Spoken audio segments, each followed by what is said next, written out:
Kama unataka kuwa na uhuru wa kifedha, hii video ni kwa ajili yako. Leo nataka kuongelea hatua 7 za kufuata kama unataka kuwa na uhuru wa kifedha. Video hii imekuwa inspired na kitabu cha Total Money Makeover kilichoandikwa na Dave Ramsey. Karibu. Hatua ya kwanza ya kufanya kama unataka kuwa na uhuru wa kifedha ni kwamba eka angalau milioni moja kwenye mfuko wako wa dharura. Kwenye kitabu cha Dave Ramsey anasema kwamba angalau uwe na dola 1000 kwenye mfuko wa dharura ili kitu chochote kikitokea una hela ambayo inaweza kukusaidia wewe kutatua ile tatizo. Mimi wanasema kwamba angalau uanze na milioni moja ya Tanzania kwenye mfuko wako wa dharura ili kitu chochote kikitokea, ulikuwa unaendesha gari ghafla, ajali imetokea, una hela ambayo inaweza kukusaidia wewe kwa ajili ya kutatua hilo tatizo. Na ni vizuri zaidi ukawa unajua kwamba dharura ni nini. Kuna vitu vingine sio dharura. Kwa mfano labda michango ya harusi, hiyo sio dharura. Kwa mfano service ya gari ambapo unajua kabisa kila mwezi ama kila miezi mitatu unaenda kwenye service ya gari, hiyo sio dharura. Kwa hiyo lazima ujue kabisa, je, dharura ni nini? Ni vitu ambavyo ulikuwa hujatarajia kutokea vikatokea. Kwa mfano labda msiba mtu wa karibu sana nyumbani ambao ni mhusika mkuu, unatakiwa utoe hela nyingi. Hii ni dharura. Kuna hela ambayo umeweka. Vitu kama hivi vikitokea, una hela ambayo unaweza ukaichukua tu haraka haraka ikakusaidia. Na tunasema kwamba kuwa na mfuko wa dharura ni muhimu zaidi ili usiende kuingia kwenye madeni ambayo ulikuwa hujategemea. Hatua ya pili ni kwamba lipa madeni yako. Lazima ujue kama una madeni unadaiwa na nani, ni shilingi ngapi, yana riba ya kiasi gani, ili wewe mwenyewe uweze kufanya mpango wa kuweza kuyalipa hayo madeni. Ni vizuri zaidi ukapanga hayo madeni kuanzia deni kubwa zaidi mpaka deni ndogo zaidi, ukapanga na riba zake. Ukajua kabisa kwamba kwenye haya madeni uwe na mpango kwamba angalau kila mwezi nalipa kiasi hichi ili uendelee kupunguza hayo madeni. Na kama ukitokea kwamba una hela ambayo ya ziada imetokea, unachukua hiyo hela unalipa haya madeni. Tunataka kwamba uweze kulipa haya madeni haraka inawezekanavyo. Kwenye kulipa madeni, ili uweze kulipa madeni haraka, lazima uanze kutafakari, je, kuna vitu gani hivi ambavyo ninatumia hela yangu ambapo sio vya muhimu sana, naweza nikaacha kutumia hela yangu, hiyo hela ambayo napata unalipa madeni. Au unaweza kuwaza kwamba, je, kuna vitu ambavyo ninavyo ambavyo ninaweza nikaviuza, hiyo hela nilipe ya madeni. Ama je, hichi kipato changu naweza nikafanya kwamba nikapata hela zaidi, na nahitaji kuchukua labda kazi nyingine, nitafuta wateja zaidi kama kitu ambacho nakiuza, ile hela yote ambayo napata unaenda kulipa ya madeni. Kwa nini hii ni muhimu? Ukishaweza kulipa madeni yako yote, itakuondolea ile stress kwamba na huyu mtu anayenidai, kuna madeni yangu ya kulipa. Itakuondolea hiyo stress, utaweza wewe mwenyewe kuwekeza haraka zaidi. Hatua ya tatu ambayo ni ya muhimu zaidi kufanya ni kwamba eka angalau miezi 3 hadi 6 kwenye mfuko wa dharura. Kumbuka kwamba mwanzoni tuliweka angalau milioni 1 kwenye mfuko wako wa dharura. Sasa hivi tumeshalipa madeni. Ni muhimu zaidi kukaa chini na kutafakari kwamba, je, huu mfuko wa dharura nitafanyaje ili uweze kunitosha matumizi yangu ya miezi 3 hadi 6. Na utajaje kwamba wewe unahitaji miezi 3 ama unahitaji miezi 6 kwenye mfuko wa dharura? Utajua tu kwamba unahitaji labda mfuko ambao sio mkubwa sana, kama kwa mfano ni single, hauna majukumu mengi, hauna watoto, wewe labda unahitaji miezi 3 kwenye mfuko wako wa dharura. Lakini kwa mfano wewe ni mtu ambaye una watoto, una watu wengi sana ambao wanakutegemea, unahitaji miezi 6 kwenye mfuko wa dharura. Na ni muhimu zaidi huu mfuko wa dharura, hiyo ni rahisi zaidi wewe kupata hela. Yaani sio kwamba unahitaji hela ikakutumia wiki 2 wiki 3, hapana. Lazima uweze, kama dharura ikitokea, uweze kuichukua hii hela ndani ya siku 1 mpaka siku 3 ili uweze kukusaidia kutatua ile dharura haraka zaidi. Ukisha kuwa na mfuko wa dharura ambao unatosha, hatua ya 4 ya kufanya ni kwamba eka angalau 15% kwa ajili ya uwekezaji. Tunataka kuwekeza kwa ajili ya kustaafu, kwamba ukistaafu na hela ya kutosha pale ambapo hauna kazi, hauna kipato, lakini kuna hela ambayo umeweka ikusaidie kwa ajili ya kustaafu. Kwa hiyo anza kuweka angalau 15% kwenye uwekezaji. Je, kama hujawahi kuwekeza ufanye nini?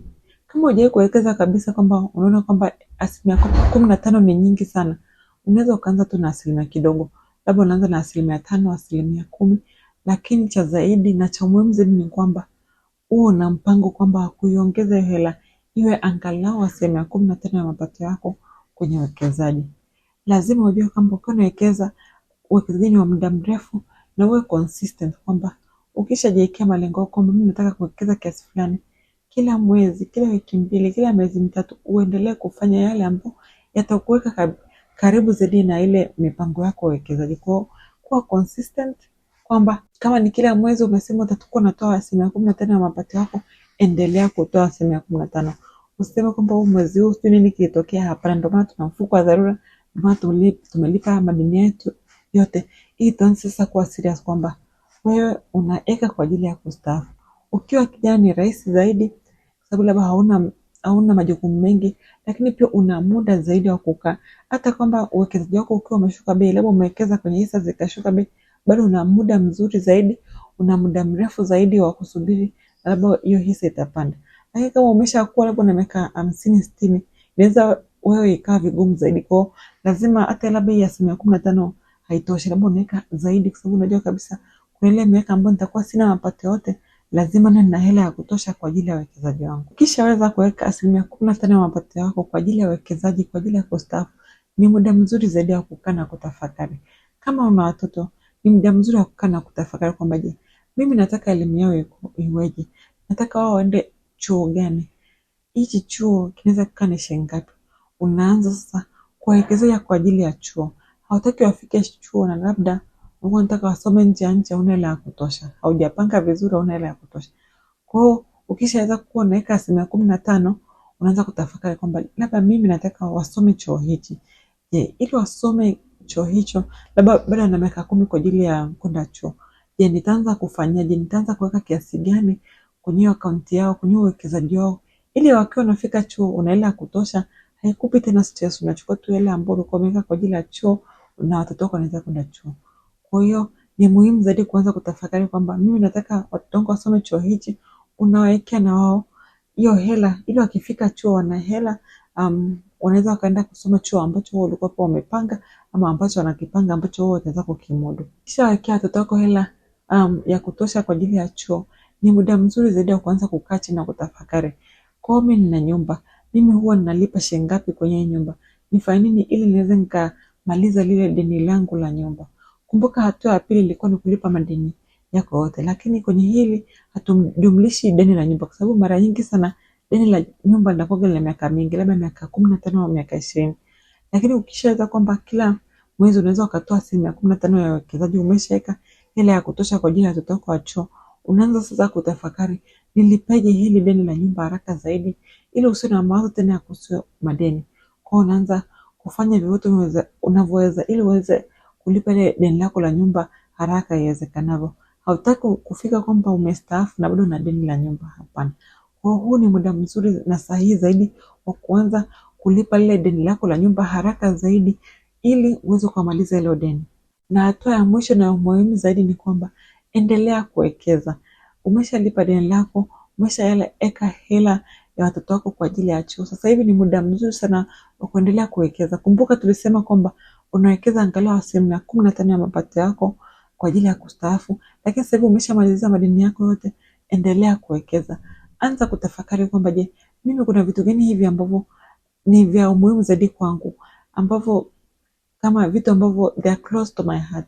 Kwa mfano labda unataka kusaidia watoto yatima, au unataka kusaidia wajane, au unataka kuwalipia watoto yatima shule.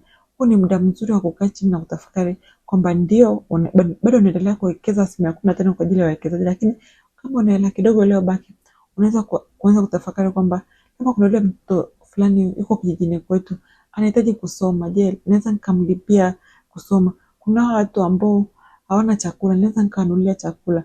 Ni muda mzuri zaidi wa kukaa chini na kufanya hivi vitu, na wewe utaendelea kupewa baraka na Mwenyezi Mungu. Haya ndio yote kwa leo. Hizo ndo hatua 7 za kufanya kama unataka kupata uhuru wa kifedha.